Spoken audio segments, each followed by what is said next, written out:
día, cuando me hicieron, no hubo el orden de acá, sino llovieron por escrito como 50 preguntas, un auditorio con unas 200 personas. El común denominador de todas las preguntas es ¿cómo hacemos para? Entonces yo les dije que si yo era capaz de responder esas preguntas, por lo menos sería ministro. El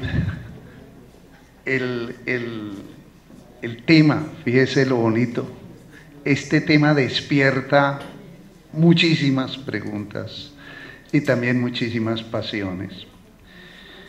Mire lo que dice Morín respecto a este cuento de las locuras y las pasiones. El arte de vivir es un arte de navegación difícil entre razón y pasión, sabiduría y locura, prosa y poesía, siempre en el riesgo de petrificarse en la razón o zozobrar en la locura. Y una persona que sobrevivió a Auschwitz, judío, dice lo siguiente: no importa que no esperemos nada de la vida, sino que la vida espere algo de nosotros.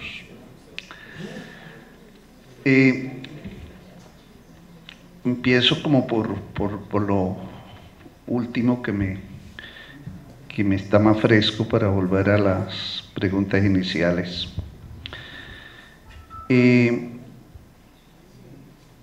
Realmente uno de los desafíos muy fuertes que tenemos en esa convivencia de 3 generaciones en un mismo periodo histórico es lograr encontrar la razón y el corazón de los jóvenes. Eso no es fácil. No es fácil ni como papás, es bastante difícil como maestros. Por eso nos cogemos de interpretaciones teóricas que existen y de comunidades académicas que existen y han investigado los temas y tratamos de identificar al sujeto de la educación en esos términos: la psicología, la sociología, la filosofía. Lamentablemente venimos de una escuela psicopedagógica. Las facultades de educación del siglo pasado se llamaban facultades de psicopedagogía. Acá yo digo, no estoy en contra de la psicología. Estoy en contra de la hegemonía de la psicología en la pedagogía. Y además en la psicología de ciertas hegemonías.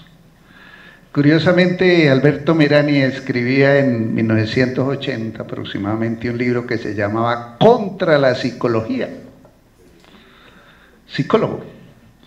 Cuando conocí el Instituto Merani leía lo que ellos hacían en los años 80, 90, no encontraba al Merani del autor de esas psicologías. Después ya fueron cambiando bastante el discurso y hoy es un discurso muy bueno. Entonces, el desafío, es decir, no tengo respuestas instrumentales para decir cómo hacerlo. No obstante, en el modelo de educación media sí hay una herramienta, que el profe Oscar la refiere, que es de mi cosecha del doctorado, y que no nació en el doctorado, sino que venía de tiempo antes y desde el modelo de educación media o sus gérmenes en la misma posprimaria. Es que nosotros desde la psicopedagogía trabajamos el concepto de inteligencia y paralelamente el concepto de aprendizaje. Por eso el discurso se centra en los problemas de aprendizaje o en el desafío del aprendizaje, en la operación mental. La pedagogía crítica defendía la idea de que el problema de la educación no era solamente el aprendizaje, sino la formación. O sea, aprendizaje y formación como 2 caras de la misma moneda, pero con identidad. Y entonces el aprendizaje sí se apoya en teorías cognitivas, o teorías psicológicas, y las últimas, las teorías cognitivas, y ya vamos en la inteligencia múltiples. El tema de la inteligencia es el que está ahí. Y lo que se evalúa es la inteligencia, o por lo menos se evaluaba. La pedagogía crítica decía, tenemos es que trabajar la formación del pensamiento. Inteligencia y pensamiento son dos cosas diferentes. La inteligencia la compartimos con los animales. Lo que pasa es que nosotros tenemos más masa cefálica y más inteligencia. Y lo decía Aristóteles en la Ética Nicomaquea, lo que nos diferencia a nosotros de los animales es que nosotros desarrollamos pensamiento productivo. Hace 25 siglos, o sea, cuando Ángel colocó en posprimaria que había que desarrollar pensamiento productivo, no era de Ángel Ramírez, sino de Aristóteles. Hay que desarrollar el pensamiento productivo. Y luego los teóricos fueron desarrollando ideas como hay que formar el pensamiento político, pensamiento económico. Y además hay que desarrollar otras cosas que van entre pensamiento y sentimiento, entre sensaciones y pensamiento. El sentimiento amoroso, el sentimiento afectivo. Hay que desarrollar la estética. Eso no cuadra en inteligencia ni en pensamiento. Eso es una simbiosis que yo no puedo explicar. Entonces, me parece que cuando revisamos conceptualmente, revisamos los presupuestos de la psicología, vemos que la psicología no alcanza a cubrir sino el tema de la inteligencia. Entonces tenemos que acudir a conceptos filosóficos, a conceptos económicos, a conceptos políticos, de modo que tengamos una visión integral del ser humano, integral de la sociedad, integral del Estado. ¿Ah? 3 minutitos y no en la primera. Bueno, pero trato de coger esto para entender todo. Entonces, al resignificar la base conceptual, yo creo que vamos encontrando caminos para resolver a todas estas inquietudes que aparecen. Y entonces, el ciclo lógico de aprendizaje y formación nos permite desarrollar modos de pensar concretos respecto a realidades concretas. No es etéreo, es concreto. Realidades que se mueven a un ritmo u a otro, porque no se mueve todo al mismo ritmo. Y los seres humanos nos agarramos de algo, y ese algo tiene que ser algo que le dé cierta seguridad en ese devenir histórico. En este libro, el capítulo, creo que es el capítulo 2, se llama La nueva época reconfigura los referentes del sentido del quehacer educativo. Ahí se mueve uno en la dialéctica entre Heráclito y Parménides. Heráclito dice, todo cambia, lo único seguro es que todo cambió. Parménides dice, hay cosas que no cambian. Entonces uno ve a la cacería de eso que permanece. Y eso que permanece son varias cosas, en el mundo objetivo y en el mundo teórico. Entonces la ciencia permanece, en el mundo objetivo permanece la familia, el Estado, etcétera, etcétera.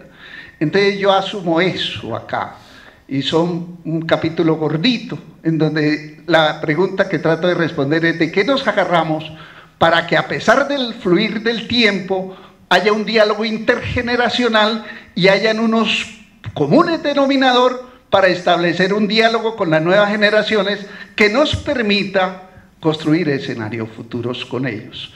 Que la generación anterior le aporte a la nueva generación ideas para que ellos vayan construyendo sus escenarios de vida futuro, sin que les pase lo del anfibio, cocodrilo, serpiente que le quitan la cola.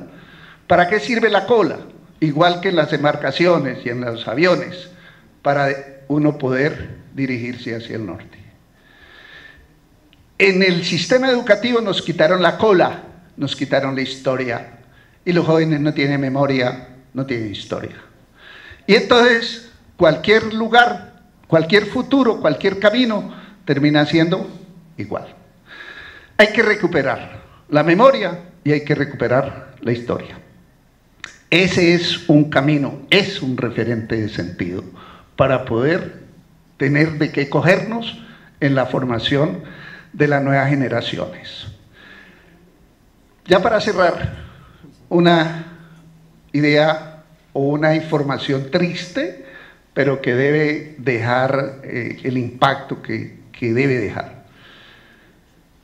Más que la guerra, el discurso educativo en lo rural ha expulsado a la población campesina hacia la ciudad. Mi generación, me dijo mi papá y mi mamá y la profesora, mi hijo estudie para que vaya de aquí. Hace 50 años se viene reproduciendo ese discurso. Yo creo que ya es hora de resignificar lo rural, post-conflicto. La guerra no ha pasado, pero bueno, ahí se va haciendo y algún día tendrá que pasar. Pero el futuro de la humanidad es lo rural y tenemos que trabajar por ese futuro. Y muchos se seguirán yendo, pero muchos también ya empiezan a pensar que el futuro de la vida está en escenarios rurales. ¿Completo? Sí, señor. Ay, perdón. Hay una última intervención. Claro que yo soy un promotor de un subsistema de educación para lo rural. Se necesita en Colombia. Me preocupa los invitados a definirlo, porque en Colombia tenemos mucha gente ya. Antes, cuando habían foros de congresos de educación rural, hacíamos una mesa de universidades y educación rural y siempre íbamos 3 universidades. Hoy ya van muchísimas. Siento mucho de que la política educativa se siga haciendo desde escritorios y no desde investigadores que han estado trabajando la educación rural en Colombia. Bueno. La Secretaría de Educación Departamental agradece al doctor Ángel Ignacio Ramírez por los importantes aportes, pero sobre todo por las reflexiones y las inquietudes que deja en el escenario frente a los retos y desafíos que deben asumirse precisamente desde este territorio vallecaucano, pensando en el fortalecimiento de la educación rural. Preguntaban en dónde conseguían el primer libro que yo publiqué. Yo les decía que ese ya lo mandé a recoger, porque es que cosas que dije en esa época pues ya no tienen vigencia. Entonces las cosas que tienen vigencia yo las he recuperado en los libros recientes. Este se llama Pedagogía y Calidad Educativa en la Era Digital y el último se llama Educación, Pedagogía y Desarrollo Rural, Ideas para Construir la Paz. Están en el mercado, editorial ECOE.